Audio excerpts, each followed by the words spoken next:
এবারে প্রবাসী সংবাদ। ফ্রান্স প্রতিনিধি তাইজুল ফয়েজ, জার্মানি প্রতিনিধি রায়হান জিলানি, সৌদি আরবের জেদ্দা প্রতিনিধি হানিজ সরকার উজ্জ্বলে পাঠানো তথ্যচিত্রে প্রবাসী সংবাদ জানাচ্ছেন সামদানি প্রত্যয়।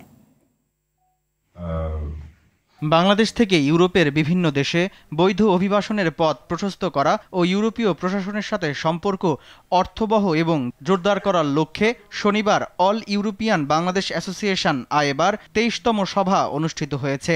কাজী এনায়েতুল্লাহর সভাপতিত্বে আহমেদ ফিরোজের পরিচালনায় সভায় বক্তব্য দেন ফখরুল আকম সেলিম, মাহারুল ইসলাম মিন্টু, শরীফ আল মোমিন, টিএম রেজা, এমদাদুল হক স্বপন, তাপস বড়ুয়া রিপন, আজাহার কবির বাবু, নুরুল আমিন, শরীফ আহমেদ সহ বিভিন্ন দেশের নেতৃবৃন্দ।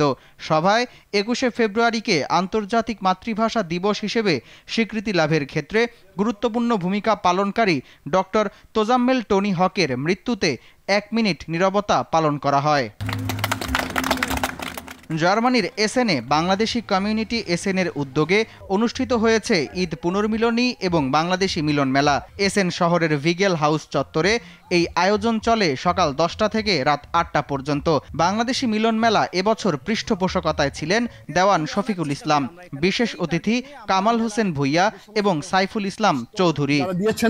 আমি তাদের প্রত্যেককেই জেদ্দায় বৃহত্তর নোয়াখালী প্রবাসী সমিতির ১২১ সদস্য বিশিষ্ট কমিটির নাম ঘোষণা করা হয়েছে। সমিতির উপদেষ্টা মণ্ডলীর সদস্য ওয়াজিউল্লাহ মিয়া সদস্যের নাম ঘোষণা করেন। অনুষ্ঠানে সভাপতিত্ব করেন ওমর ফারুক চৌধুরী। বাহারুদ্দিন বকুল ও সাখাওয়াত হোসেনের সঞ্চালনায় বিশেষ অতিথি ছিলেন কেফায়েতুল্লাহ চৌধুরী কিসমত, সোহেল আহসান, ইউসুফ খান, আমির মোহাম্মদ ফিরোজ, শাহজাহান সিরাজি, আশরাফ আলিম, শেখ মামুন, আবদুল্লাহ মিয়াজি, বেলায়েত মুন্সি সহ আরও অনেকে। সামদানি প্রত্যয়, RTV।